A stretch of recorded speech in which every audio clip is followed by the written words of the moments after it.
Takže, dámy a pánové, vítám vás na dnešním 34. zasedání Zastupitelstva městyse Frimburk. Dva naši zastupitelé se omlouvají ze zdravotních důvodů, je to paní Jindřiška Hammerová a pan Martin Nekola. I přesto je nás dost, protože jsme usnášení schopní. Jak jste asi všichni zaregistrovali, z dnešního jednání bude pořízen zvukový a obrazový záznam. Víceméně to jenom konstatuji, že to je asi maximum, co v této věci můžeme říct. A tak to je prostě.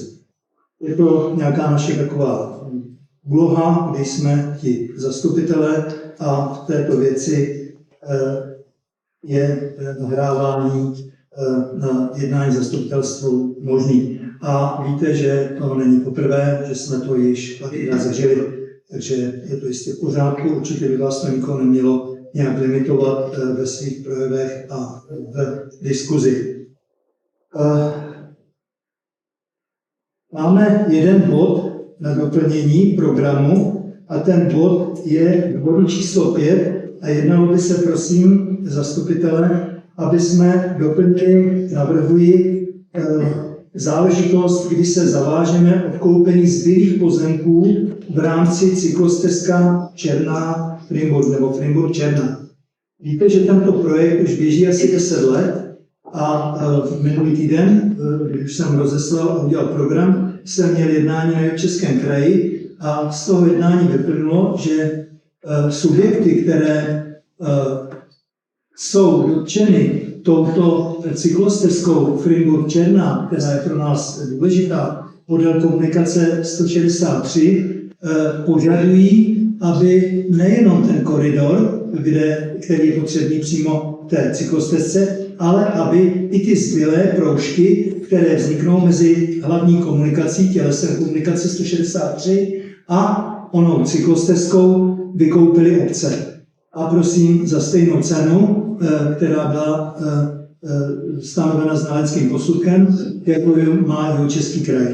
Takže chtěl bych, aby tento bod jsme my zařadili, zatím zapřemýšlejte, jak se k tomu postavíte, ale víte, že je to pro nás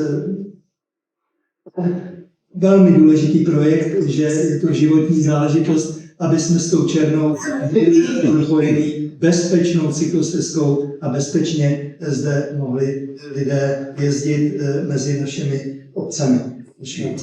Takže kdo je prosím pro, aby jsme tento bod zařadili, kdo bodu 5, nech zvedne ruku.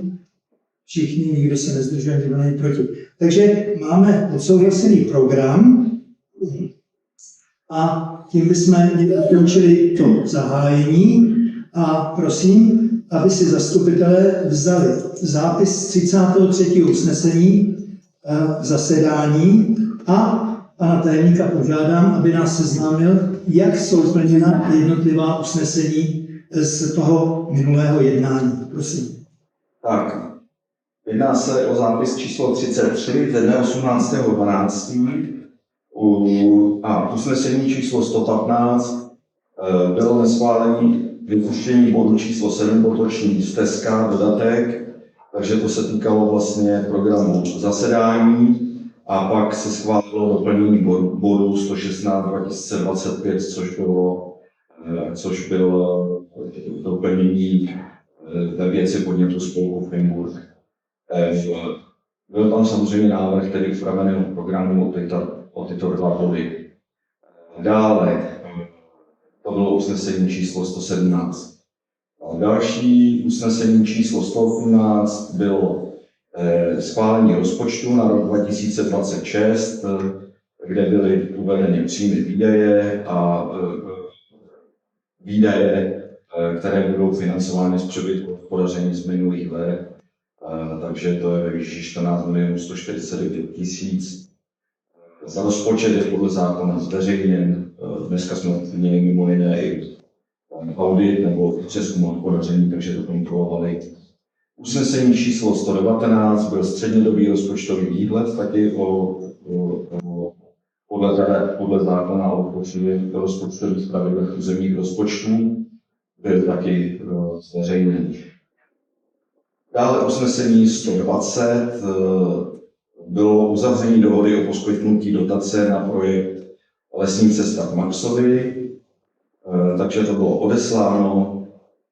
Usnesení číslo 121 2025. Tímto usnesením byla schválena příloha 1/5 ke zřizovací listině, nebo došlo k stavebním úpravám dělny v roce 2025.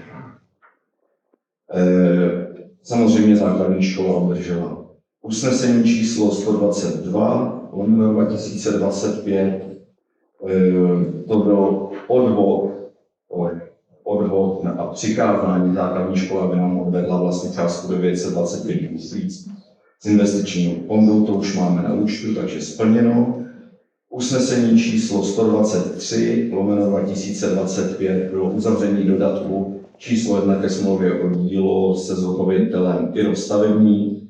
Smlouva byla podepsaná, IRO obdržel kopii, nebo respektive její originál. Usnesení číslo 124 2025 byl prodej parcely číslo 778/355 v Blatenské.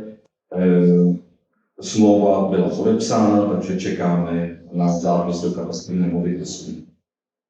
Usnesení číslo 125 je uzavření dodatku číslo 1 k nájemní smlouvě z 31.3.2023 z FC Šumava. Bylo podepsáno. Usnesení číslo 126 bylo uzavření nájemní smlouvy se sportovním klubem Tenis Strimburg. Smlouva byla podepsána obou stran. A usnesení číslo 127 bylo navýšení počtu zaměstnanců zařazených do úřadu. To bylo na základě vlastně organizační směrnice, která nám to plánuje. Takže to bylo také splněno. Děkuji. Zastupitelé, prosím, máte někdo nějakou výhradu, připomínku k plnění jednotlivých usnesení? Něco na doplnění? Není tomu tak, děkuji. A přejdeme k dalšímu bodu. Bod 3. Rozpočtová opatření. Já bych poprosil předsedu finančního výboru, pane inženýra Martina Řezáče, aby nás seznámil s tímto bodem. No? Děkuji za slovo. Jedná se o rozpočtové opatření číslo 11, které narovnává skutečné celkové příjmy a výdaje za rok 2025, čili tím uzavřeme rozpočtově 2025. Kdo sem chodíte častěji, tak víte, že když plánujeme příjmy a výdaje, tak někdy ta reálná částka se může od plánu odchylovat, to není nic neobvyklého. A pak se ta odchylka řeší rozpočtovým opatřením. My jsme měli za rok 2025 bez tady toho závěrečného celkem 10 takových případů, čili pouze v 10 případech jsme ty plánované výdaje nebo výdaje a příjmy plánované jinak, než byly ve skutečnosti realizované. To považuji za veliký úspěch při celkové složitosti a obsáhlosti rozpočtu městyse Frimburg. A v tomto rozpočtovém opatření se té body mezi našimi účty, které je několika pokladnami, dorovnají ty skutečné příjmy a výdaje. Je to tím, že jsme plánovali příjmy, že příjmy nebyly dosaženy tak, jak plánovány, ale ani výdaje nebyly pročerpány tak, jak plánovali. Po té konsolidaci, co vás asi bude zajímat, tak celkové příjmy městy se dosáhly bezmála, bez pár drobných 100 milionů. Výdaje přesáhly 120 milionů a ten rozdíl ten byl právě úrovně našim rezervám. Konkrétně se jedná o částku představující 21 milionů. To znamená, že my si vytváříme během našeho hospodaření rezervu právě na tyto výdaje, většinou se jedná o investice. V loňském roce těch investičních projektů bylo několik, tady jenom podchod, měli jsme tady nákup pro budovy pošty, stavba garáží, tak také myslíme, že bytové hospodářství, čistička, oprava postava a snovky zásadní. A co je to podstatné, když teď uzavřeme ten rok 2025, tak voda nám zůstává na našich účtech a rezervách přesahující 31 milionů. To si myslím, že je to zásadní, proto aby si člověk dal obrázek, jak tady vlastně pracovníci městy se hospodaří s našimi penězi. A zároveň tímto předkládám opatření, které musí být schváleno usnesením zastupitelstva, aby bylo odhlasováno a schváleno. Děkuji Martinovi. Máte někdo, prosím, něco na doplnění? Myslím si, že to bylo vyčerpávající, takže ty základní věci víme, naplnili jsme, co jsme chtěli, slyšeli jste, kolik akcí se nám podařilo. Když si vezmete, že jsme měli, řekněme, jsme si vzali z těch našich historických rezerv 21 milionů, jak Martin označil, tak jenom podchod nás stal 22, že jo, počta 6 milionů a tak dále, takže není třeba to nějak dále rozvádět a nechám prosím tedy hlasovat, kdo je pro, aby jsme přijali tuto závěrečné vypořádání našeho rozpočtu, tuto rozpočtovou změnu. Nejsem ruku. Všichni, kdo se nezložil, děkuji. A přejdeme k dalšímu bodu. Poprosím pana místostarostu, aby měl velice se ten můj hlas neslouží, jak všichni slyšíte. A poprosím o číslo 4, aby pan místostarosta se ujal slovo. Děkuji panu starostovi za slovo. Já teda začnu od číslo 4 dotace. Máme ta se týká obnovy povrchu, nebo číslo 57/34. Zastupitelé jste dostali smlouvu o poskytnutí dotace, dostali jste průvodní dopis a dodatek ke smlouvě o poskytnutí dotace. Tady jde o to, že my jsme de facto stavbu převzali v rádném termínu podle smlouvy, ale převzali jsme ji se zábrany. Na to, abychom splnili dotační podmínky, tak musíme stavbu převzít tedy bez závad. To znamená, že jsme dali zápis do stavebního deníku, co všechno bylo špatně, a stavební firma provedla generální nápravu. Mezitím nám běžela lhůta, aby jsme podali závěrečné vyúčtování na kraji, a z tohoto důvodu jsme si požádali o prodloužení termínu, aby jsme neměli nějaký problém. A ten byl prodloužen, stavbu jsme převzali, všechno v pořádku, nyní můžeme řádně podat vyúčtování a můžeme čerpat dotaci. Toto bylo schváleno i Jihočeským krajem na krajském zastupitelstvu a teď je na nás, aby jsme si to zase vzali, odhlasovali to a administrativně to poslali. Má někdo k tomuto bodu něco? Dělám diskuzi, někdo nic. Poprosím tedy o hlasování. Jestli s Frimburg, zastupitelstvu města se Frimburg schválili dodatek číslo 1 ke smlouvě o poskytnutí dotace mezi příjemcem města Frimburg a poskytovatelem dotace Jihočeský kraj. Kdo je pro, prosím? Všichni, nikdo se nepovedl. Děkuji. Stále jsme v bodu dotace a máme na řadě ordinaci praktického lékaře. Ordinaci praktického lékaře, víte, že jsme se shodli na tom, že budeme rekonstruovat ordinaci. Jsme výběrové řízení, podali jsme si žádost o dotaci z více titulů a v podstatě výsledek výběrového řízení máme na světu. Členy komise byl pan Martin Rezáč, Honza Grohman a já. A zastupitelé dostali do svých podkladů protokol o otevírání obálek, protokol o posouzení nabídek, přílohu protokol o posouzení nabídek, rozhodnutí o výběru dodavatele. Přihlásily se nám 2 firmy, rozdíl mezi nimi byl 326 390,76 €. Přihlásila se firma Postavko a firma Scarabian SRO. Vyhrála to tedy firma Postavko za částku 10 552 813,24 €. Já tedy otevírám diskuzi, pokud se chcete ještě někdo na něco zeptat, protože by diskuze nebyla, otevřel bych hlasování. Má někdo něco do diskuze? Nemá nic, tak přečtu usnesení. Usnesení číslo 4/2026. Zastupitelstvo města se schvaluje na základě hodnocení a posouzení splnění podmínek účasti v zadávacím řízení vydavatele na akci ordinace praktického lékaře obchodní firmou Postavpo SRO, jelikož předložila nejvýhodnější nabídku podle kritéria. Nejnižší nabídkové ceny 10 552 813,24 bez DPH. Kdo je pro, prosím?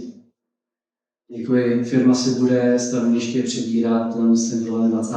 března a mají 5 měsíců na to, aby nám rekonstruovalo a připravilo organizaci. Tak, máme bod číslo 5. Bod číslo 5, nemovitosti, movité věci a věcná znamená. Jako první bod máme modernizaci energetické infrastruktury. Byli jsme požádáni o prodej pozemku pro umístění trafostanice na základě mateřskou školu. Víte, že jsme to tady v minulosti již několikrát řešili. V současné době je ta akce celá na spadnutí. Byl k tomu doložen znalecký posudek na částku 86 300 Kč bez DPH. Tuto částku my de facto prodáváme společnosti pozemek, na který umístí trafostanici a zmizí nám tam ty dráty, trafostanice, dráty vysokého napětí, de facto to, co všechno vede na směrem Běltenský, to všechno půjde pryč. Tak otevírám diskuzi k tomuto bodu, prosím, má někdo něco? Nemám. Lukáš? Já jenom, když tady řekl, že toto je věc, která se táhne opravdu už hodně dlouho, je to řádek let. Za mě určitě budu rád, když se povede posunout se dál a zjistit dráty, které tam jsou. Jenom prostě mám pocit, že EGD se těma věcma zabývá úplně zbytečně dlouho, protože to máme asi jestli si to nepamatuju. Jestli existuje nějaká páka při jednání s EGD, tyhle ty věci trošku jednodušit, tak by to bylo skvělé.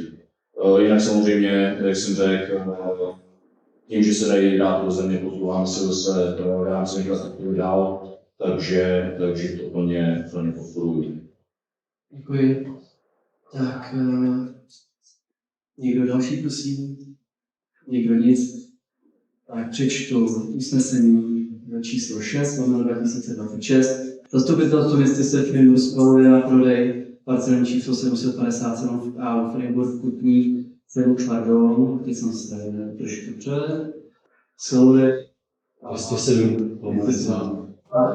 Zastupitelstvo města Settlingu schvaluje prodej části parcelní číslo 207 nad v Frimburku v výměře 33 metrů, vězný díl na parcelní číslo 207 14 v Frimburg, zakupní cenu 86 300 Kč bez DPH.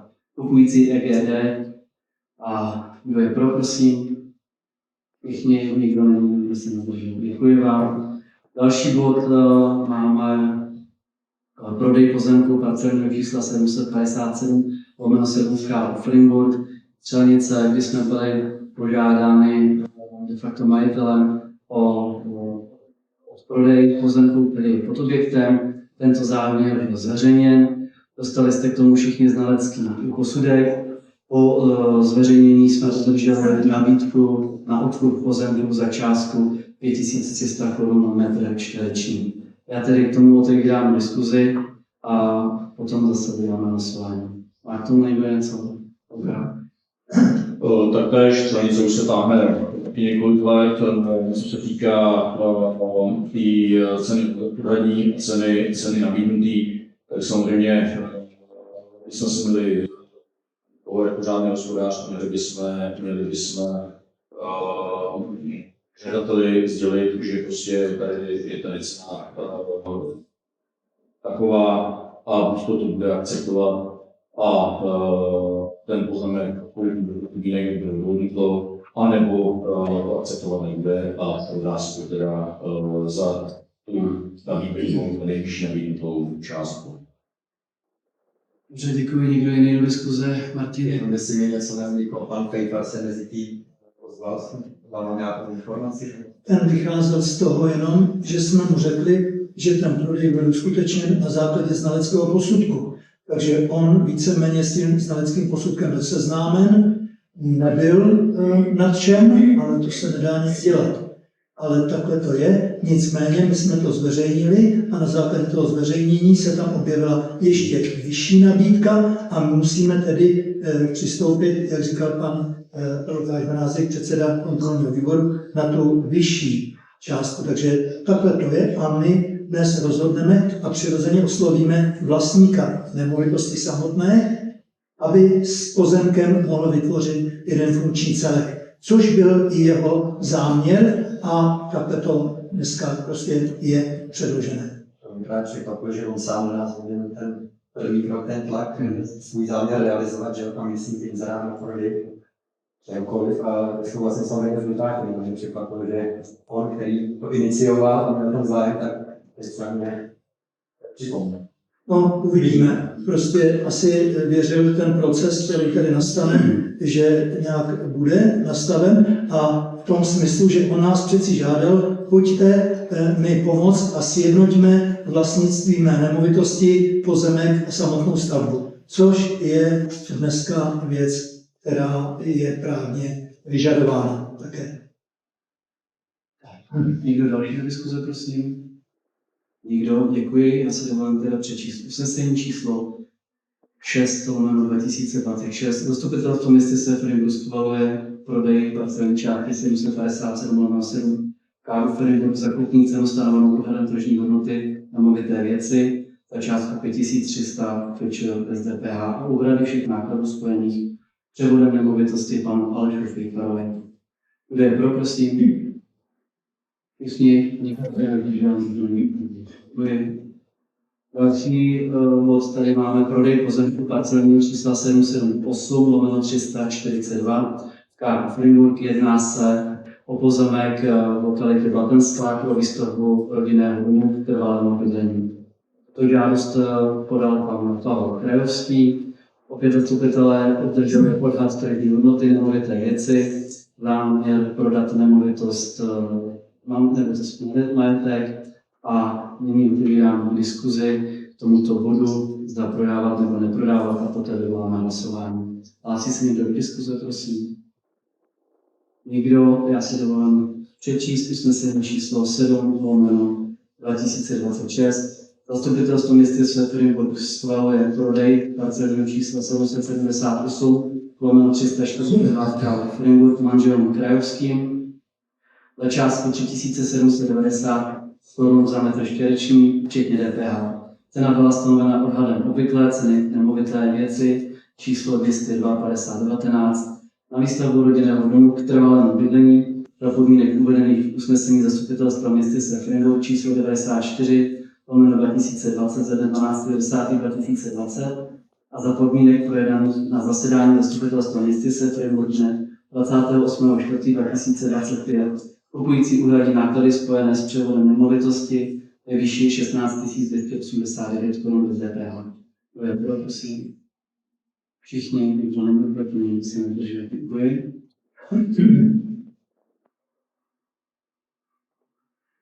Další bod, máme bod od pana Kňáčka, kdy jsme obdrželi nabídku v souladu s předkupním právem v kupní smlouvě pozemku 778/323 možnost využít předkupního práva. Pan Kňáček od nás dostal zvýhodněnou parcelu, měl tady mít trvalý pobyt, nedodržel spousty věcí a nyní teda se rozhodl, že chce nemovitost prodat a samozřejmě nás oslovil k tomu, aby jsme se vyjádřili, zda využijeme právo předkupního práva či nikoli. Dostali jste k tomu podklady a pan Kňáček nás žádá o vyjádření. Z mého otevírám tedy diskuzi, já si k tomu řeknu jenom své, že z mého pohledu bychom měli uplatňovat zpětně věcné břemeno na vykoupení pozemku kolem toho dvora. Další do diskuze. Martin Řezáč. Já tady budu pokračovat v tom, co říkal Lukáš, že jsme měli vytváření hospodáři, že jdeme ten zelensný student na ten video, vlastně nějaká tím milion, tak nejsme realitka. Nicméně souhlasím s tím návrhem, co tady to Polda.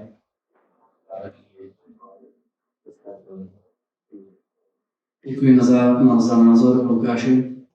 Já se stotožňuji s tím, co tady zaznělo. 18 a takovým trendem tady prostě s těma obchodovat a vycházet ty podmínky, které jsme si nastavili, tak si myslím, že bychom tam měli přistoupit touhle cestou odkupu toho pozemku, protože já tady koukám do toho znaleckého posudku, kde nám to v podstatě nabízí pan Mňáček jako jeden celek, na to, že my jsme prodali vlastně pouze ten pozemek, na který se stalo. Takže za mě souhlasím s tím, co tady bylo navrženo a jsem pro podkoupit pozemek zpět. Děkuji, já jdu do diskuze. Nikdo? Dovolím si přečíst usnesení číslo 8/2026. Zastupitelstvo městyse Freiburg souhlasí s nabídkou EPRODE dle článku 4 odstavec 4.1 písmeno B kupní smlouvy o zřízení věcného práva předkupního a smlouvy o sjednávání povinnosti zřízení stavby na pozemku a sjednání smluvních pokut uzavřené dne 10.12.2019.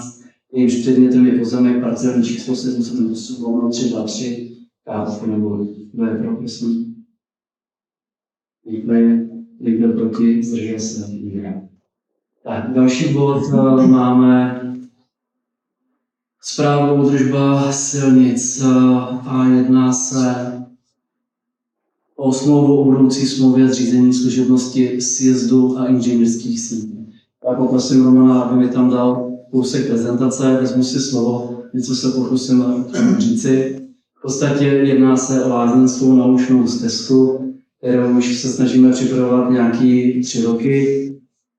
Víte, že jsme lázeňským městysem, máme ten statut, ale to není tomu toho získání, ale také to o tom, aby jsme budovali ty lázeňské aktivity a vyvíjeli tady činnosti, které souvisí s lázeňstvím. Já jsem inicioval nějakou pracovní skupinku a procházeli jsme si různé stezky, kde bychom co mohli vytvořit. A zatím jako jedna z prvních průkopních stezek se nám dala být efektivní stezka od hotelu Leila po křížové cestě nahoru na kopec Svatá Marta. Nechali jsme na to zpracovat projekt, úplně původně jsme na tom pracovali. Já, pan Krušek, jeho manželka František Franta, jak jsme si to tady procházeli, nechali jsme to všechno detailně naměřit, nyní máme projekt na stole. Museli jsme také současně žádat všechny majitelé pozemků, kterých se to týká, anebo se kterými ten projekt sousedí. V podstatě ta stezka, jak jsem řekl, začíná někde u hotelu Leila, jdeme po křížové cestě nahoru k kapli svaté Marty, pokračujeme dál v Studánce, lesní Studánce, která v současné době není v provozu, ale bude. A odsud se bude potom sestupovat Níl, které také budeme revitalizovat v rámci toho projektu, památnému stromu. Poté dolů před Hřbitov, kolem Hřbitova budeme po cestě zpátky nad hlavní silnicí a ty lidé se budou zase vracet na parkoviště a na přechod u hotelu Leila, tak aby nepřišli do kontaktu s dopravní infrastrukturou.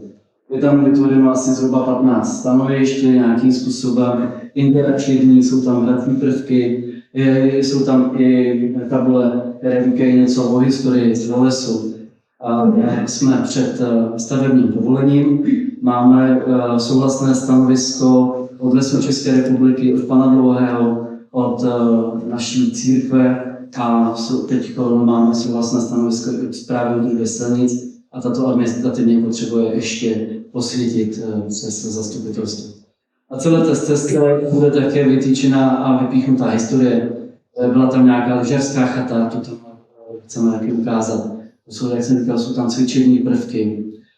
Bude popis o funkci tůní, budou tam videové fotografie a popis koloběhu vody a třeba tam bude i popis energie vody. Bude tam nějaký lesní bar a Lesy České republiky nám vyšly malinko vstříc a obnoví v letošním roce už tu tůni a my potom budeme pokračovat. Samozřejmě ten projekt není úplně nejlevnější a hledáme také vhodný dotační program. Určitě to nechceme stavět ze svého. Máme tam památný strom A takový gro celé té naučné stezky je to, že tam budeme revitalizovat ty 3 tůně právě u toho památného stromu.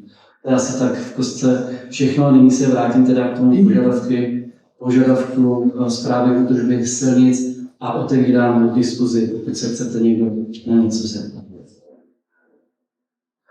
Lukáš? Samozřejmě ta směna, to je jedna věc. Na druhou stranu, tady třeba něco budujeme, nebo respektive připravujeme a proto jsme to mohli budovat. A já o tom slyším dneska poprvé. Teď to vidím poprvé, takže se neděje, může zhubit, že takhle jistotu. Na druhou stranu musím ocenit ten projekt, protože pan místostarosta si určitě bude pamatovat, že jsme právě zhruba někde před 3 lety naznačovali, že by bylo dobrý s křížovou cestou a v té doby vlastně se nic nedělo, až teď se dozvídáme do skutečnosti. Takže je to takový rozporuplný o mě, nicméně jak já oceňuji projekt a podporuji teda směrem tohle podporu, tak jak to máme. A byl bych rád, že jsme do budoucna trošku víc komunikovali a jsme o těchto věcech měli víc informací. Děkuji. Podotknu, že se nejedná o směnu, ale jedná se o smlouvu budoucího smlouvy o zřízení služebnosti sjezdu a inženýrských sítí. A myslím si, že dokonce máme pověření v tomto projektu nějakým způsobem provozovat. Nicméně teď máme dohromady nějakou spodávku a klidně na příští zastupitelstvo vezmu celý ten projekt a rád vás s ním seznámím, bychom mohli s panem starostou, s panem tajemníkem dál v tomto projektu pokračovat. Směna a slova samozřejmě jdou do řek. Tak, děkuji. Někdo další do diskuze? Martine? Za sebe ten projekt se mi líbí, je samozřejmě škoda, taky dostáváme víc informací předem, ale bude napraveno. Je dobře, za mě je to taková doplňková nabídka služeb těch našich lázní. My směřujeme, když se podíváme na Osalděru, který naší inspirací, tak tam taky mají lázeňské provozy, pak tam v těch okolních lesích mají obdobné naučné stezky, které tam vypovídají o té historii, tam se tam přemysné, takže se to podaří.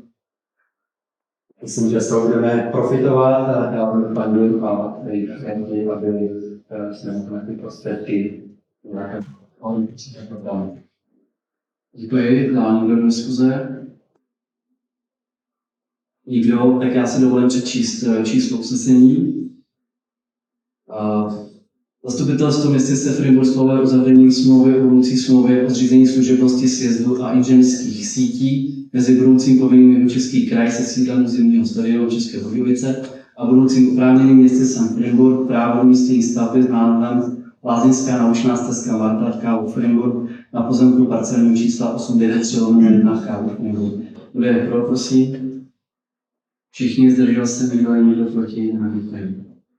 Další bod máme provozování singletailu.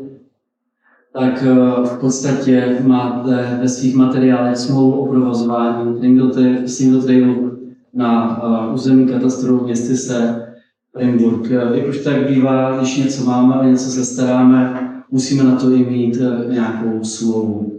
Předmětem této smlouvy je asi 16 pozemků, na které nějaké věcné břemeno. Na stránce 2 této smlouvy máte všechny pozemky vyčíslený, je tam druh pozemku, délka a šířka úseku na pozemku a plocha závodu celkem 7791 m2. Je to v katastrálním území Frimburg a Lipná nad Vltavou a jsou tam dané i lidské vlastnictví. Je to z toho důvodu, že Lesy České republiky mají tuto povinnost vést a jedná se o takzvané narovnání vztahu. Jestli někdo doplnit, možná Martin. Ještě k tomu něco chci říct, protože vznikl těch singletailu jsem od počátku a kvůli novele lesního zákona to byl nezbytný krok. Chci ocenit vstřícnost Lesů ČR konkrétně India Procházky, který s námi v tomto bodu tady tu záležitost zpracovává a vyjednává a z naší strany taky chci poděkovat našemu lesnímu hospodářovi, panu Zdechovanovi, se kterým jsme všechny tyto pozemky a ty cestičky, kde se pohybujeme a chceme se pohybovat v lesích, dali dohromady. Podařilo se připravit ten dokument, kde jsou stanoveny podmínky, jak se v trailech chovat, tam můžeme jezdit na kolech, ale i se tam proběhnout nebo projít. V žádném případě ne jezdit na terénní motorce, jak si někteří brzdělové špatně. Takže to tady chci zdůraznit a apelovali na to také Lesy ČR, že se budou muset zaměřovat na tu kontrolu. Takže já jsem pro, abychom schválili tuto smlouvu. Na 5 let nám to dává prostor realizovat tady tu naši aktivitu, chovat se zodpovědně taky vůči našemu partnerovi a nabízet tady tu činnost, která se těší velké záliby mezi cyklisty, ale i pěšími turisty v našich lesích. Děkuji Martinovi, někdo dál do diskuze? Nikdo, tak já přečtu návrh na usnesení. Zastupitelstvo městyse Freiburg schvaluje smlouvy budoucí o zřízení věcného břemena mezi budoucí, tak to jsem zase špatně, 507. Zelenek v kálu, tak nemám tady. Schvalujeme uzavření smlouvy o provozování single trailu mezi Lesy České republiky, státní podnik se sídlem Přemyslova 11.19, Nový Hradec Králové a mezi městycem Freiburg. Kdo je pro, prosím? Kdo je proti? Nikdo se zdržel? Děkuji. Další bod máme smlouva budoucí o zřízení věcného břemene mezi EGD a městycem Freiburg. My jsme byli opět osloveni firmou EGD kvůli budování nové části sítě distribuční soustavy.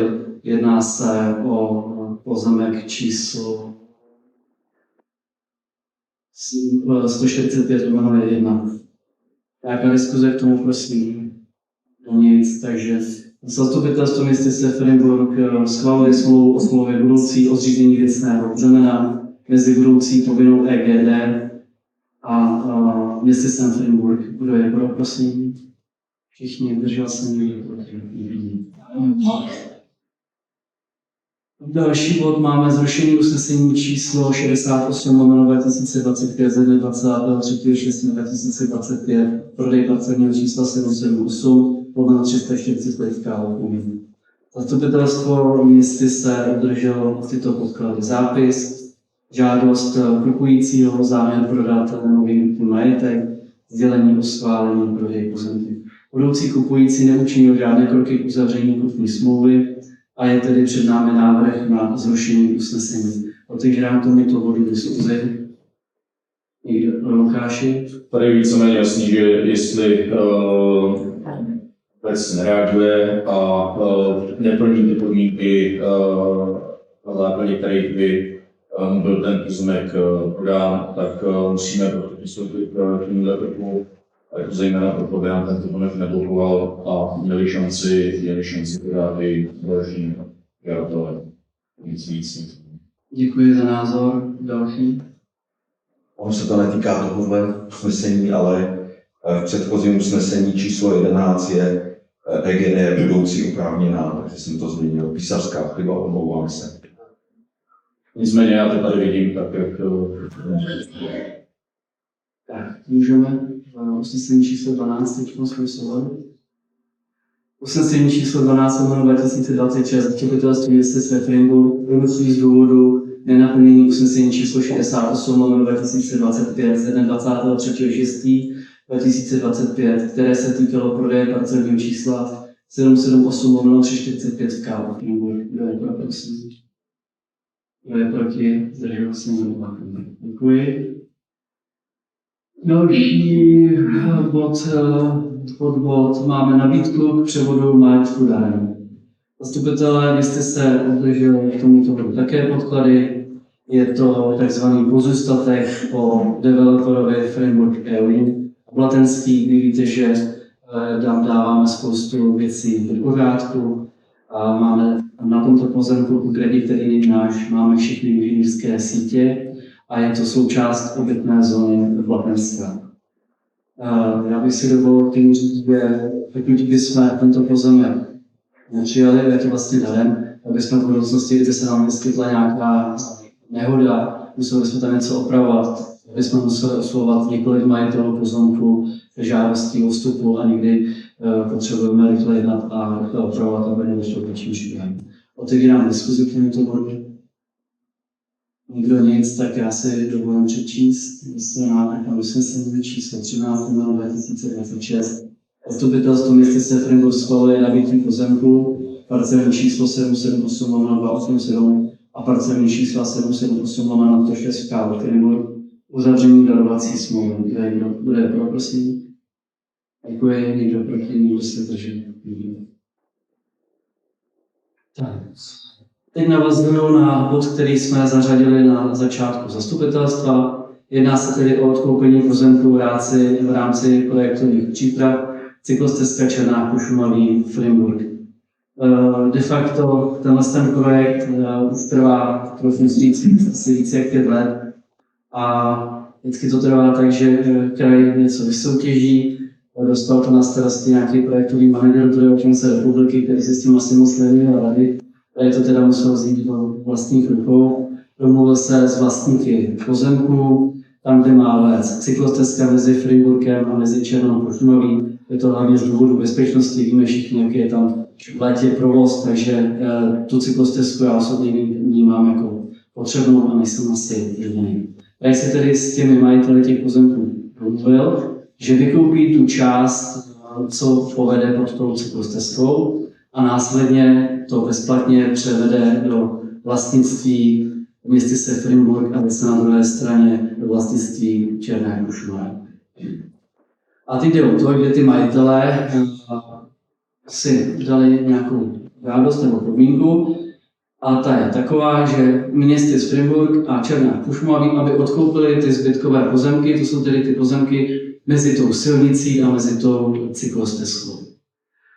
V podstatě, kdybychom to nevykoupili, tak by došlo k tomu, že se zase celý projekt zastaví a musel by Jihočeský kraj nebo stát přistoupit k vyvlastnění. Trvalo by to zase nějakých 8 let.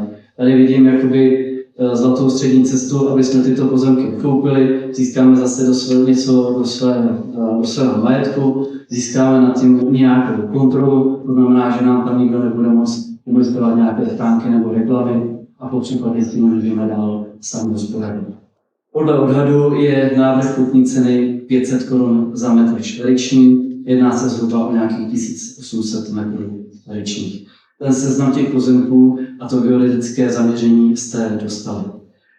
Je k tomu teda už vyprojektovaný nějaký projekt na kraji a teď se čeká na náš krok, aby se to pohnulo celý ten projekt dál. Peníze jsou na to alokované, takže se domnívám, že pokud k tomu přistoupíme, odkoupíme a kraj bude dál pokračovat, tak by se tady v brzké době mohla narodit kvalitní, bezpečná cyklostezka mezi Frimburkem a Černou Pošumaví a já si myslím, že to všichni i jako řidiči, anebo i jako ty lidé, kteří tam jezdí na těch kolech, kvitujeme.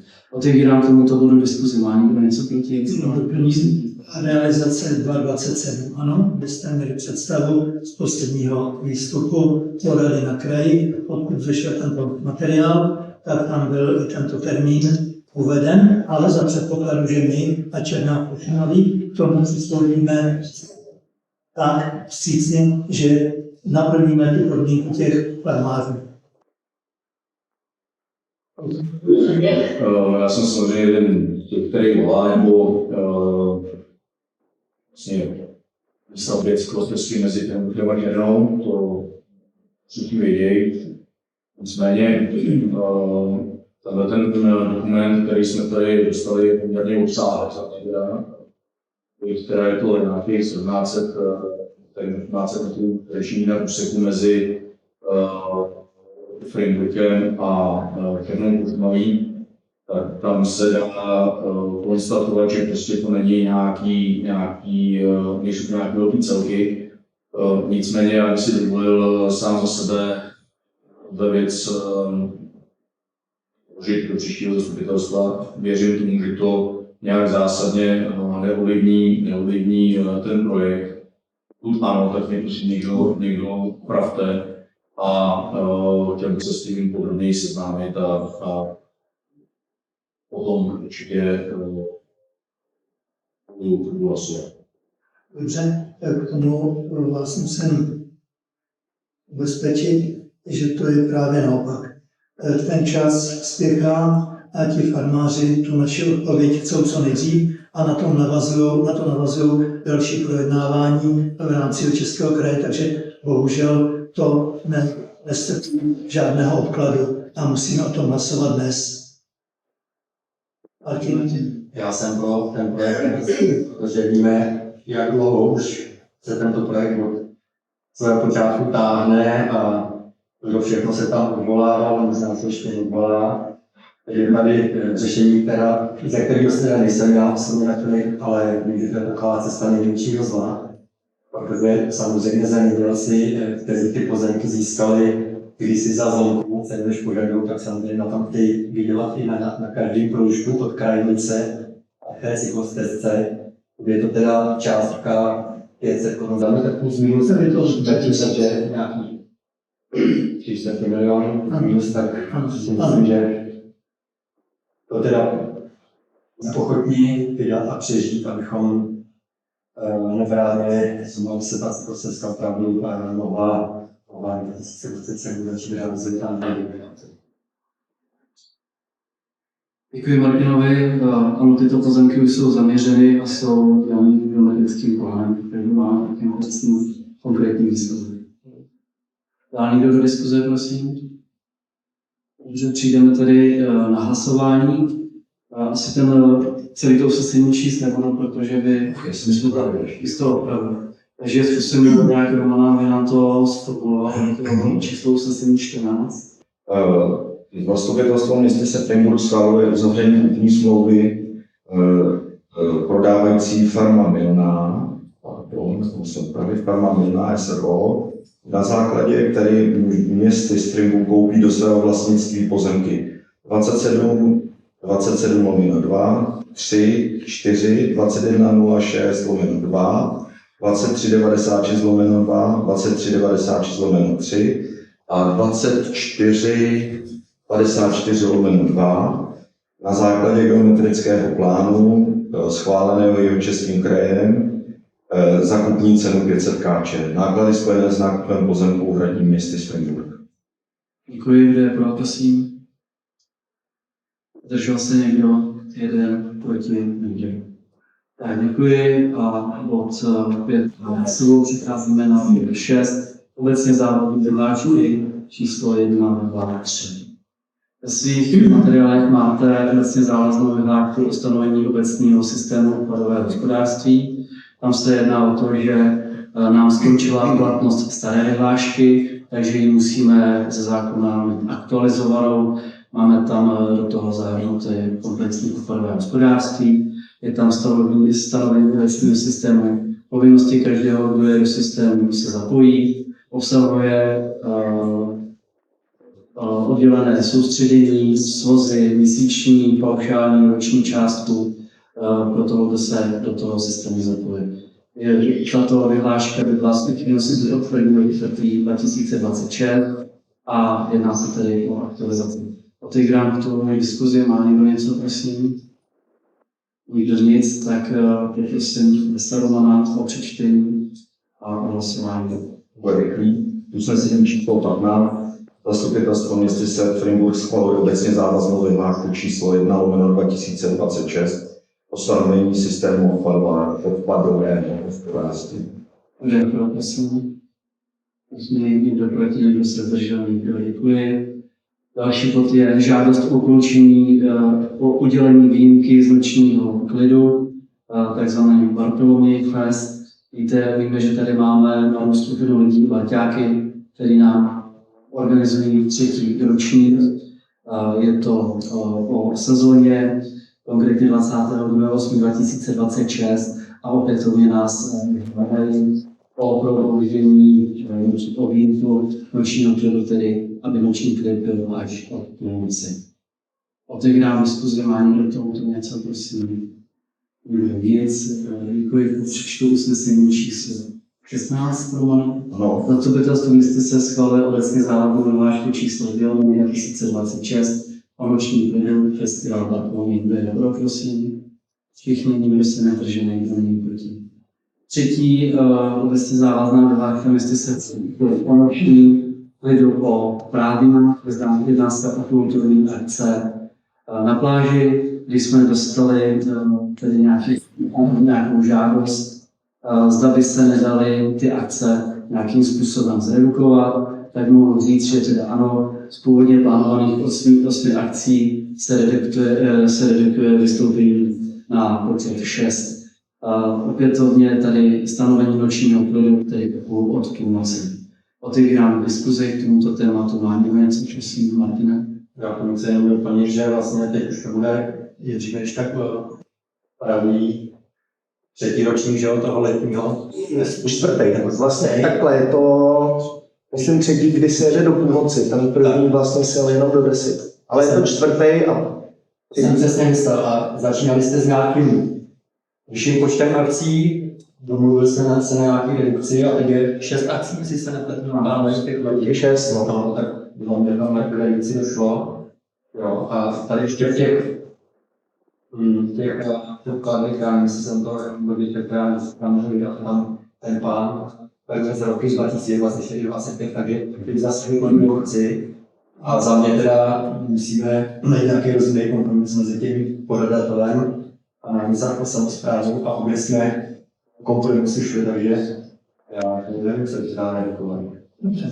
Dobře, děkuji. Martine, dál Lukáš se hlásí. Budu opakovat s tím, co řekl Martin, s tím souhlasím a jen chci říct to, že tady to je akce, jsou to akce, které jsou vždycky avizované provozovatelem dopředu. Vždycky je to velice výhledově a očekávajícně diskutovaný s provozovatelem. Já si myslím, že vzhledem k tomu, že to je jediná kulturní akce s pevným programem na celé léto, tak že bychom s tím neměli mít problém a já určitě budu pro podpořit tu OSP. Děkuji. Někdo dál do diskuze? Nikdo? Usnesení číslo 17/2026. Zastupitelstvo města se firmy schvaluje obecně závaznou vyhlášku číslo 3/2026 o nočním klidu Frimburské kulturní léto 2026. Kdo je pro, prosím? Všichni zdrželi se, nikdo proti. Děkuji. Máme bod číslo 7, garáže Frimburg, číslo parcely 212/100 a 213/1, změnové listy.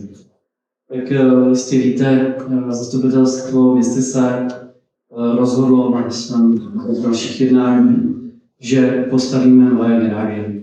Vznikl na to nějaký projekt, udělalo se výběrové řízení, které vyhrála firma Postavko. Předávali jsme tuto stavbu v loňském roce na podzim a v nedávné době jsme stavbu přebírali. Přebírali jsme ji do smlouvy v řádném termínu.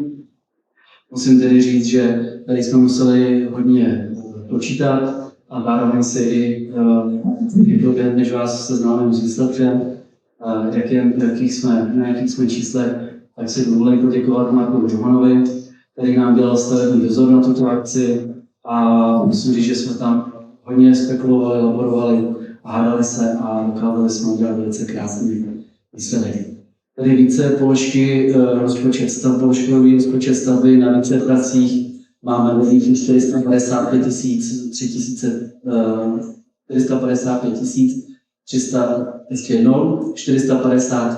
356 korun 61 haléřů.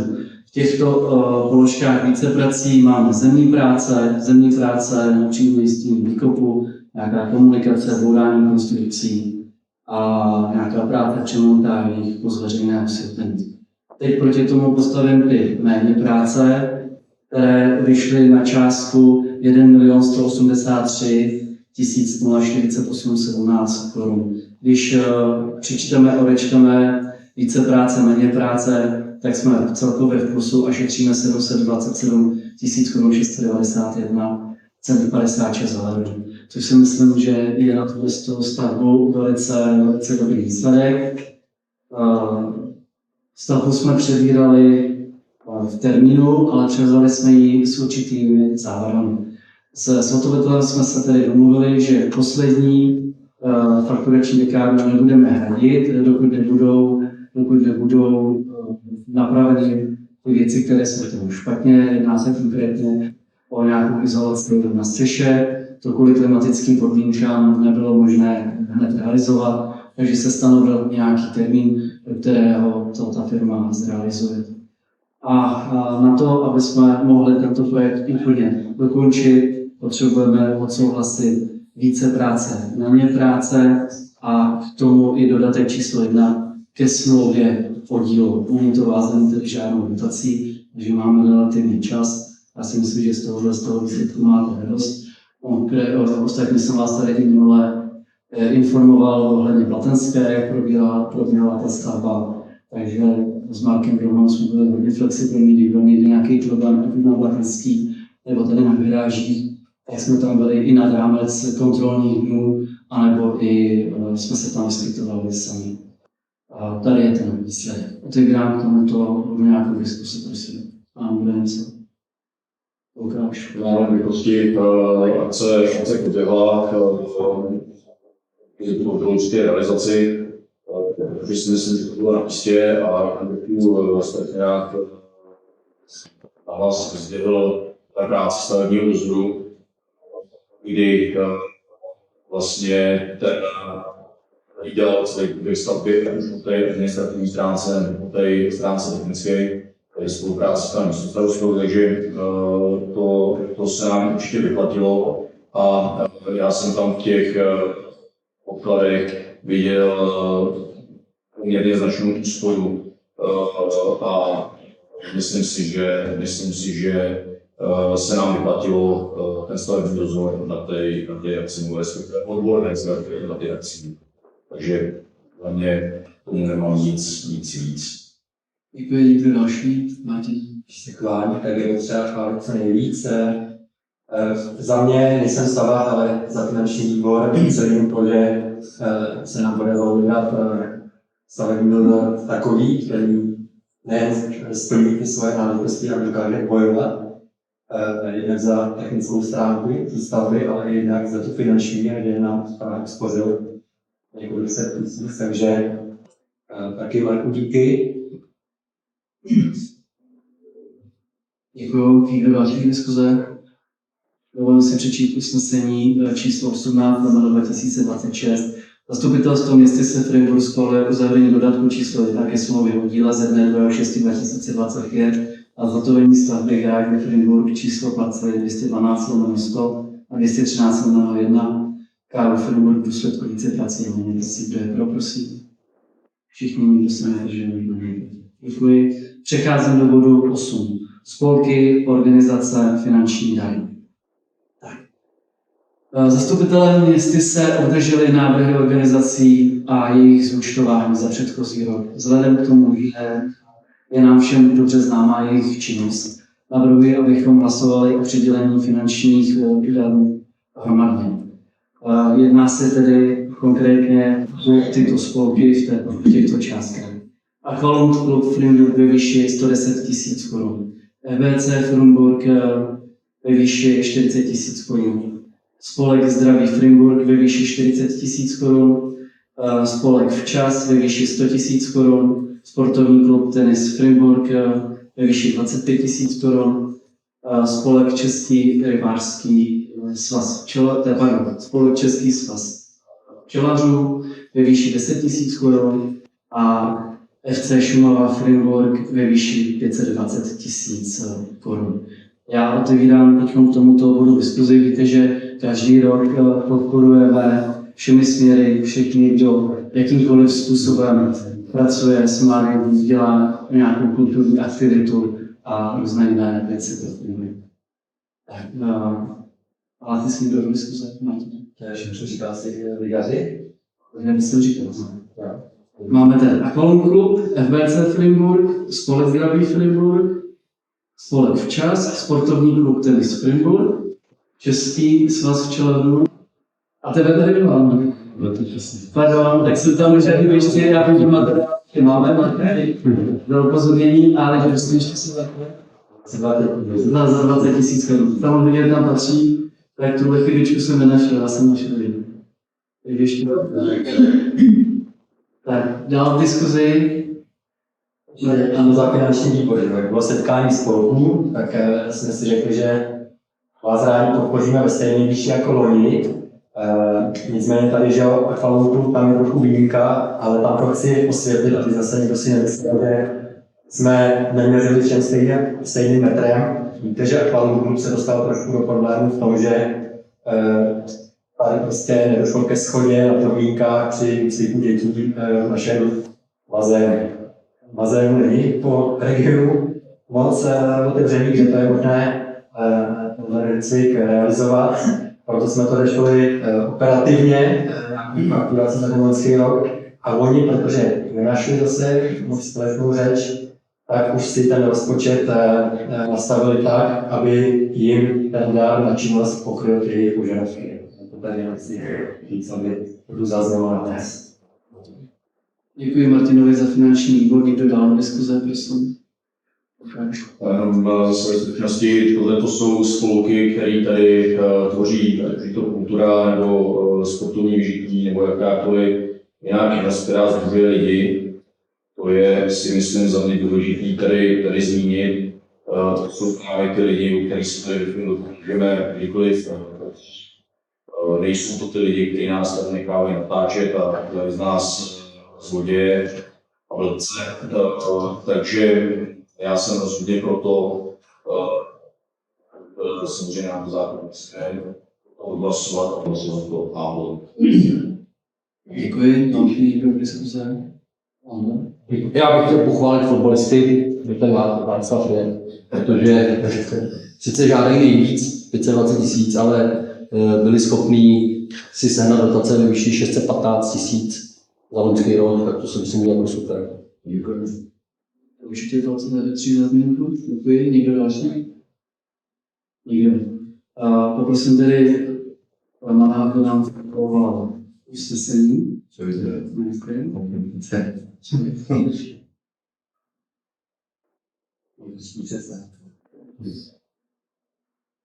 Jsme tě dále.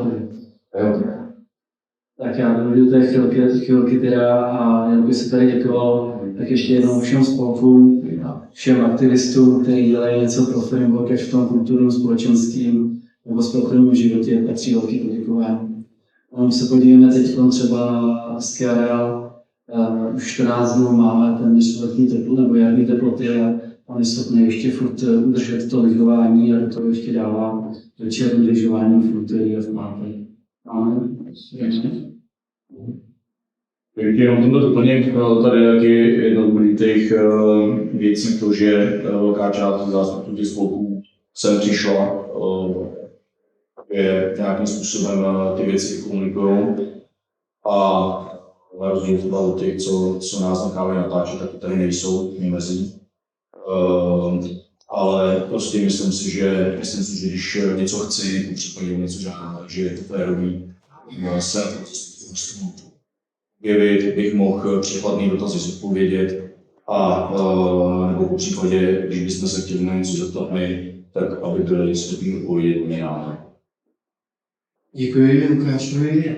Názor pro mou školu napsaný, tak já poprosím hlasování. Zastupitelstvo hlasujeme teda unblock všem těm spolkům, kteří si tu něco požádali, kteří pro framework dělají maximum. Zastupitelstvo věci se framework, který schvaluje poskytnutí finančních darů a teď už to tady bylo diskutováno. Kdo je pro, prosím? Všichni držel se někdo, proti někdo. Vycházím tedy, máme další uzavření, nemáme další bod uzavření, máme tady ještě žádost římskokatolické farnosti, která požádala o částku ve výši 300 000 korun z veřejné sbírky na dofinancování opravy střechy kostela svatého Bartoloměje. Všichni jste obdrželi de facto tu žádost o poskytnutí té dotace. Jedná se o další etapu opravy střechy farního kostela. Na další etapu. Dostali jsme všichni k tomu plnou moc, Požadovaná výše je teda 300 tisíc korun. V té žádosti se odůvodňuje, že nad vlastně byla opravená část střechy nad presbytářem kostela. Dále museli udělat i opravu sanktusníků a to se vyšplnovalo na 300 tisíc korun. A dále byla prováděna repace zvonů za 80 tisíc korun, zlacení kopule za 12 tisíc korun. Původní rozpočet a smlouva byla na Frederice o 18 tisíc korun a jich 440 korun tisíc nad rámec. Tímto nás tedy žádají. Než otevřu debatu, tak jenom upozorním na to, že ta částka, o které budeme hlasovat, jedná o částku 300 tisíc korun, tak bude uvolněna z veřejné sbírky kostela. Tuto veřejnou sbírku máme na našich webových stránkách a kdokoliv může jakýmkoliv způsobem přispět na opravy anebo budoucí úpravy rekonstrukce kostela. Otevírám tedy diskuzi. František nám tady rozdal mezi nějaké fotky a my jsme mohli, pokud chce i veřejnost vidět, pokud k tomu chce František ještě něco víc, otevírám debatu. František se hlásí? Informoval jsem vás na podzimním zasedání zastupitelstva, že o stavbě lešení oblasti té části střechy, která se opravuje v téhle fázi, je problém v tom, že malá věž nebyla vůbec zahrnuta do projektu úpravy celého kostela, celých prostor, které se opravují, protože podle průzkumu dronem bylo zjištěno, že je to pořádně. O stavbě lešení bylo zjištěno, že pod střešní krytinou malé věže vůbec není izolace a některé části jsou prohnilé. Po dohodě tedy s všem zúčastněným Národním památkovým ústavem, odborem kultury, církví a mnou došlo k dohodě, že tedy tuto část necháme rovněž opravit. Byly odstraněny, tak jak ta střecha vypadala, vidíte na tom prvním snímku vlevo nahoře, opravdu tam úplně chyběla izolace. A na tom dřevě vidět, že je vyžilé. Pokud dáváme z těch veřejných zdrojů a z těch peněz takové prostředky, tak jsme viděli, že by bylo více než vhodné, aby i tady byly účelně vynaloženy a nevraceli jsme se na opravenou střechu nějakým dalším dásem. Například pádem zvonu, který tam hrozil, protože dřevno plus ty trámy, které ho rozvěly, byly silné. Došlo tedy k opravě malé věže, tak jak vidíte na tom horním pravém snímku, úplně stejné kvalitě, jako jsme dělali tu velkou věž. To znamená, byly vyměněny snílé prvky, té střešní konstrukce byla tam instalována izolace a na nárožích byly instalovány měděné prvky, které mají okapové drážky, tak aby do té konstrukce už nemohlo zatékat, aby případná voda, která se dostane dovnitř na nároží, tak aby odtékala úplně pryč. Na tom spodním snímku vlevo dole vidíte proces pozlacování té malé báně pod křížem, která také neměla být provedena podle toho projektu a byla by trošku v protiváze k té kopuli na Velké věži a 4 nárožních věží, které pozlaceny jsou. Takže ve stejné kvalitě byla pozlacena tato kopule a byl kompletně restaurován zvon, který tam je a byl. A je to vlastně náš nejstarší zvon, který ve Freiburgu vůbec máme. Všechny ostatní byly v průběhu válek odvezeny pryč. Ten tedy je náš nejstarší a stál tedy za to úsilí ho zrenovovat. Tam vidíte to dřevno, které je instalováno úplně nově, to staré bylo vyžilé. A kovové prvky, které drží zvon k tomuto dřevu, jsou úplně nové, kované. Takže ten zvon je rekonstruován tak, jako kdyby byl téměř nový. Když se otočíte na druhou stranu, tak tam vidíte, jak ta věž vypadá dnes. Je v úplně stejné kvalitě, jako je ta věž horní a předpokládám, že tedy vydrží minimálně 50 let do nutné další opravy. A to bylo vlastně naším společným cílem, aby to takto dopadlo. A ještě připomínám to, co jsem tak říkal. Jedná se o výnos veřejné sbírky, není to tedy úplně z vlastních zdrojů. Městyse jsou to finanční prostředky lidí a firm, které tam přispěly s cílem tedy pomoct při opravě kostela. Poprosil bych, aby i ten účet běžel nadále. V tomhletom roce bychom chtěli tu částku, která tam bude přidána, použít na opravu barána. Je tam nějaký průběžný plán oprav, které by měly být udělány třeba na měchu, práce na údržbě píšťal a tak dále. Takže bych poprosil o to, aby ten účet běžel dál a abychom všichni spolu působili na případné dárce, aby tam přispívali. Děkuji. Děkuji, Františko, za slovo a k diskusi se dál hlásí pan starosta, prosím. Bych moc chtěl poděkovat Františkovi za jeho práci, kterou odvádí a odvedl na základě této naší jedinečné památky, našeho stěžejního bodu a vlastně všeho, kolem čeho se náš krásný Frimburk točí. A někdo řekne, dobře, tak proč tu o ničem hlasujete, když ty peníze nejsou prostředky jestli se.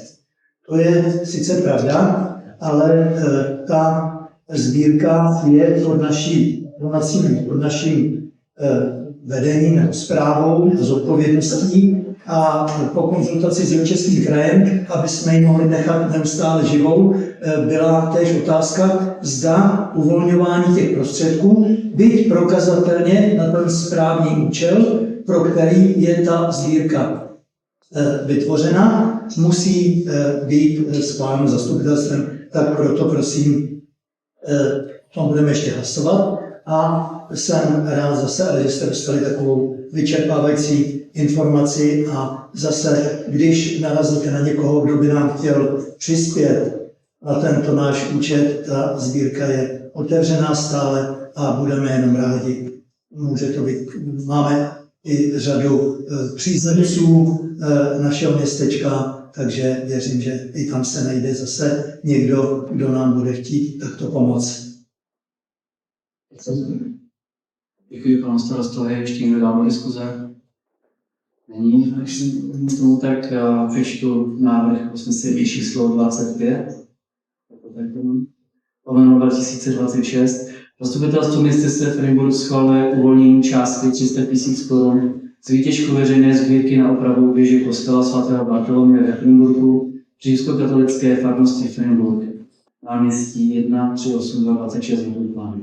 Kdo je pro, prosím? Všichni zdržel se. Děkuji. Tak, bod číslo 8 máme za sebou a dostáváme se do bodu číslo 9, různé diskuze. V tomto bodě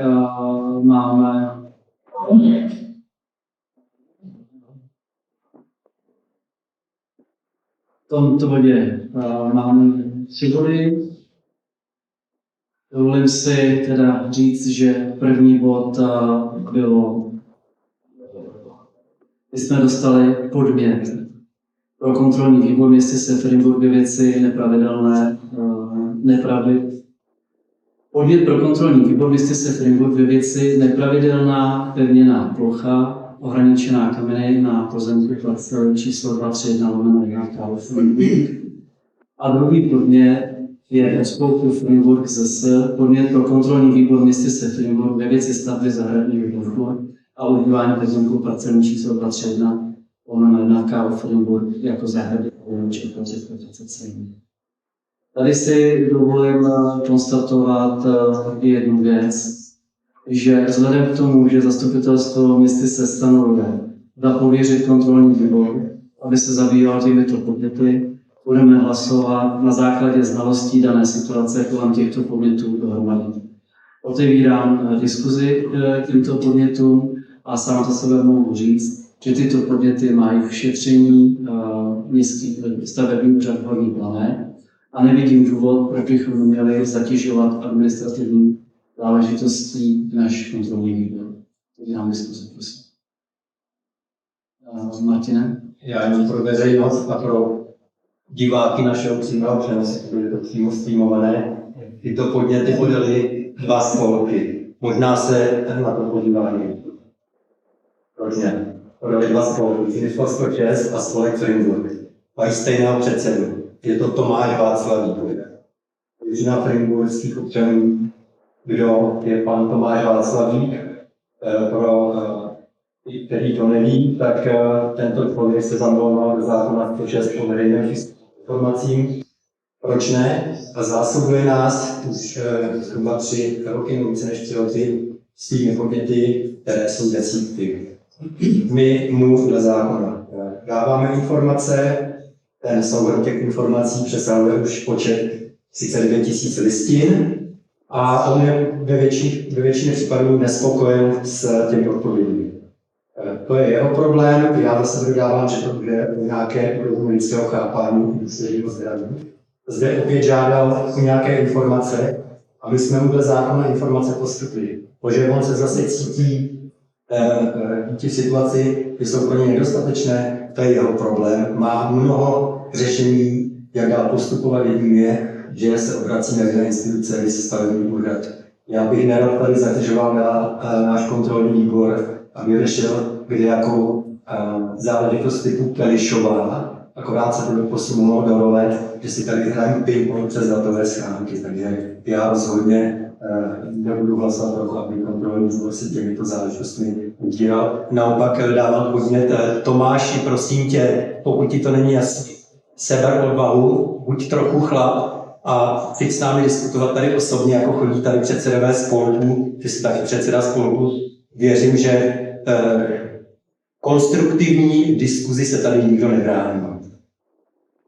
Děkuji za názor a další diskuzi na Já teda za kontrolní výbor, my jsme připravení, my jsme si tu věc nějakým způsobem prošli, prošetřili, zjistili jsme si k tomu fakta, ty fakta, o kterých se dá opřít. Jedno z těch fakt, o kterých se opírá stěžovatel, je třeba ortofotomapa, který všichni víte, není přesným údajem, ale dobře se si myslí palce dalším postupu. Budeme dle zákona a to je tak, že pokud nás zastupitelstvo města se jako kontrolní výbor pověří, budeme v tom pokračovat, pokud nás nepověří, tak není v čem pokračovat. Já bych tady jenom chtěl ještě říct, že Martin tady zmínil ty 2 spolky. Ty 2 spolky mají znaku minimálně jeden ukřivenou věž našeho kostela. Teď jsem se tady od pana Frontála dozvěděl, že už to máme vlastně upravený, že nehrozí, že by nám to spadlo, tak jestli by si to mohl Tomáš Václavík název. Já vím, že na těch jeho stránkách narovnat, bylo by to fér. Děkuji. Dál někdo do diskuze, prosím? Nikdo? Tak, počkáme, zahltili jsme Romana, nicméně si dovolím přečíst usnesení číslo 25/2026. Zastupitelstvo městyse Frimburg schvaluje, Zastupitelstvo městyse Frimburg nepověřuje kontrolní výbor kontrolním úkolem ve smyslu paragrafu 119 odstavec 3 písmena C zákona o obcích provedením kontroly dle podnětu 7.7.1.2026. Je to číslo usnesení 26 2026. Budeme hlasovat nepověření. Takže kdo je tu? Nepověření. Zvláštní. Ale rozumíme si, ano, o čem hlasujeme. Dobře, tak kdo je Pro nepověření. nepověřit? 5. Zdržel se. Usnesení je v souladu se zákonem 5 zastupitelů je dostatečné množství, proto aby to usnesení bylo právoplatné. Dobře, tak děkuji, tento bod máme uzavřený. Jsme dále v bodu různé a zastupitelé obdrželi ceník palivového dřeva na rok 2026 a ceník samovýroby za rok 2026. V té tabulce máte znázorněné palivo jehličnaté, palivo listnaté a je tam uvedená cena pro občana s trvalým pobytem, pro občana bez trvalého pobytu. To samé je to u té samovýroby. Je tam de facto pro místní lidi je doprava, včetně ceny s traktorem a kontejnerovým přívěsem. Přednost se dává trvalé jícím občanům a tyto ceny platí pouze při dostatku zásob na skladě. To dřevo musí být pro vlastní spotřebu a nesmí být dále přeprodáváno dalším subjektům za účelem zisku. Maximální množství dodaného dřeva je 20 prostorových metrů. V druhé tabulce potom máte ceník samovýroby palivového dřeva, včetně DPH 21% platný do 1.1.2026. Otevírám k tomuto bodu diskuzi, prosím. A jenom můžu říct, že náš odborný lesní hospodář pečuje řádně a dobře o naše lesy. Pravidelně se účastním kontrolních dnů. Na posledním se nemohlo být, ale už máme stanovený náhradní termín. A věřím, že to zase bude všechno v pořádku a velice rád se projím těmi lesy, protože vidím, že to tam je pěkný a přirozený. Dál někdo do diskuse.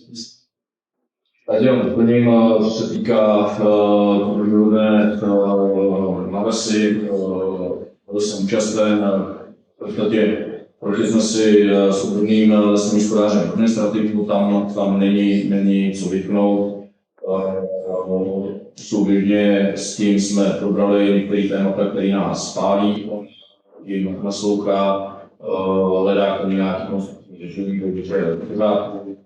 Je spousta věcí, které osvětlil, kdy jsem vysvětlil tu jasnou odbornou stránku věci. Takže tam jsme šli společnou řeč, poté jsme si projeli úseky našich lesů. Já jsem trošku lesního hospodáře viděl plánu, kdy naplánoval úseky, který provedeme. Změnil jsem ho, protože jsme úplně jiný. Neměl možnost se nějakým způsobem připravit na to a v těch jiných úsecích než ty, který navrhl. A musím konstatovat, že i v těch úsecích, které mě jsou známí a poměrně často se tam pohybuju, je to odborné lesní hospodaření na skvělé úrovni. Takže to jenom doplnění. Děkuji Lukášovi, dál bude v diskuzi. Nikdo? Přečtu usnesení číslo 27 z roku 2026. Zastupitelstvo města Sestva Freiburg schvaluje ceník palivového a užitkového dřeva na rok 2026 a ceník samovýroby palivového dřeva na rok 2026, včetně podmínek, kdo je pro, prosím. Všichni zdrželi se. Děkuji. Dál jsme v bodu různé a reaguje na návrh schválení členky zastupitelstva Městyse k přijímání prohlášení snoubenců o vstupu do manželství. Víte, že to doposud dělám já a pan starosta. Máme zhruba nějakých 30 svateb do roka, takže někdy je to docela výživný, někdy i 3 svatby za den. A i to se stává. A oddáváme tady na úřadě na celém našem okrsku, ale oddáváme i na území Lipna nad Vltavou, protože tam mají matršu, přední výtoni a nabídkové hrádky. Takže máme na srdci tento celý rajon. Je za to oddávání samozřejmě patřičná finanční podpora. Za jedno oddávání dostáváte 300 Kč, kdyby se k tomu někdo přidal. A musíte mít na sobě saklo, musíte být dvojím společenským oblečením. Takže děkuji panu Luříce, že se k nám chce přidat do týmu. Musí to být samozřejmě z pověření zastupitelstva Městysa, protože bych chtěl ještě někdo z vás udělat. Není problém, aby jsme vás tady jmenovali do týmu. Tak má někdo nějakou diskuzi? Můžeme tedy hlasovat.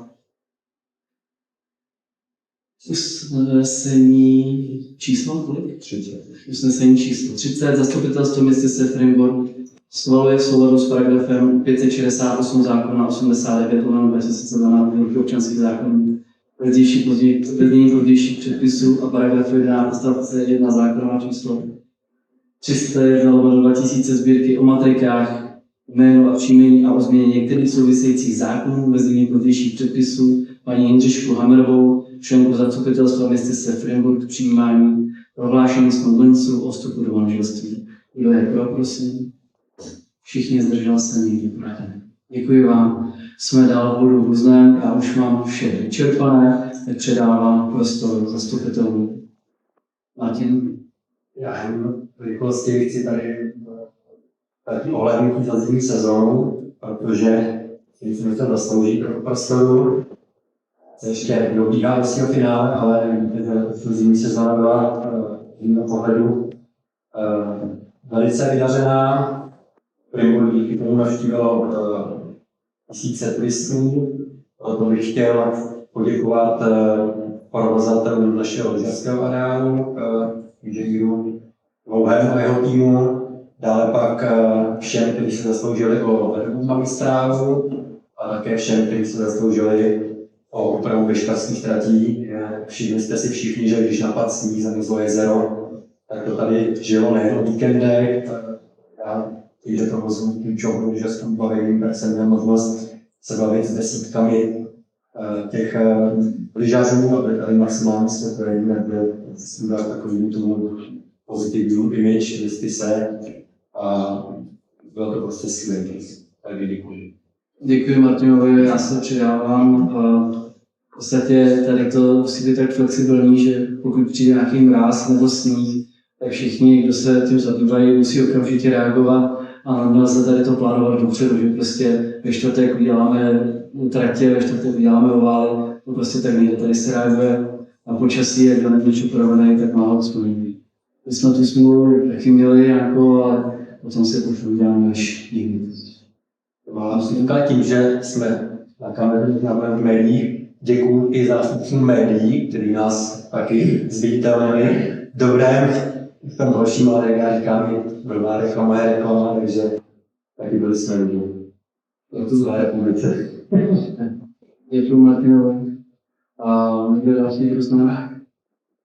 Já teda za mě ve zkratce, když už tu zaznělo od Martina to ukončení té zimní sezóny, všichni, každý z vás, jezdí autem, nebo je řidič a já jsem jezdí poměrně dost a všiml si, že došlo k rapidnímu zlepšení v posledních letech, nebo budu se bavit o této zimní sezóně, která teda ještě není úplně v konce, ale už dobíhá, tak zásadnímu zlepšení té situace na silnicích. Musím říct, že správa Vodopád silnic tady v tom našem katastru to zvládla úplně skvěle. Bylo opravdu jenom strašně málo momentů, kdy byl na silnicích sníh, ale dařilo se jim to neprodleně uklidit, takže to je jedna složka, která se zasloužila o to, že se nám vlastně pohodlně jezdilo a i druhé složky, kterou bych chtěl strašně rád zmínit, což jsou naše technické služby, taky skvěle zvládnutý. Taky bylo jenom na strašně málo momentů, kdy nestíhali, ale prostě máme jenom omezený počet kusů techniky a prostě nedá se vejít v jednu chvíli na všech místech, ale zapracovali opravdu na zásadním zlepšení v tomto směru. Takže díky za to. Děkuji. Někdo další do diskuze, různého ze zastupitelů? Někdo ze zastupitelů veřejnost Bedřich se hlásil. Ne, jsem chtěl, jak se staví ta potoční stezka teďko, která navazuje na náš podchod, tak je to hrozně dobrý a bude pokračovat tak, jak jsme vždycky mysleli, až na tu statovníku. Si bude následovat a nebo si dáte pauzu chvilku, ale byl bych rád, kdyby se to protáhlo tak, jak ten zámysl byl, až na tu svatovníku, tam kolem těch koní to dotáhnout nahoru. Úmysl je takový, že nechceme si dávat přestávku, chceme na tom pracovat, máme na to stavební povolení, jsou tam určité zádrhele, které musíme administrativně řešit. Teď se řeší konkrétně přechod u Střelnice, tam se letos taky bude dělat nový mostek, takže to všechno s tím souvisí. Nicméně první fáze pořádně doděláme první etapu potoční, chceme tam vysázet nějaké hezké ovocné stromy, máme teď zadanou studii, aby jsme to na jaře mohli už sázet. Máme tam 2 pohledová místa s energetickým kamenem a jeden takový přístřešek, kde máme i z lesy České republiky, to už nám napodali svolení, na to potřebujeme nějaké stavební povolení. Určitě plánujeme nějaké slavnostní otevření jak celého podchodu, tak i celé té potoční, té první etapy. Ale nejdřív máme v plánu udělat jednu věc pořádně a pak se budeme tomu věnovat dál. Nicméně s tou druhou etapou tam nějaké problémy máme, ale už to vypadá, že by se tam něco nastupilo. Ta třetí věc je, že to chceme vložit zase do nějakých dotací, protože to nebude to zase malý finanční objem, ale asi to bude pokračovat někdy až v příštích letech. Letos určitě ne. A někdo dál z veřejnosti, prosím? Není tomu tak, tak pomalu se chýlíme ke konci.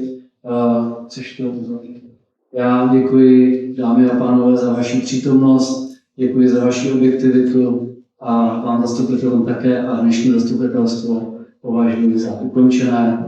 Debata přesouvá do restaurací a těším se na to někdy.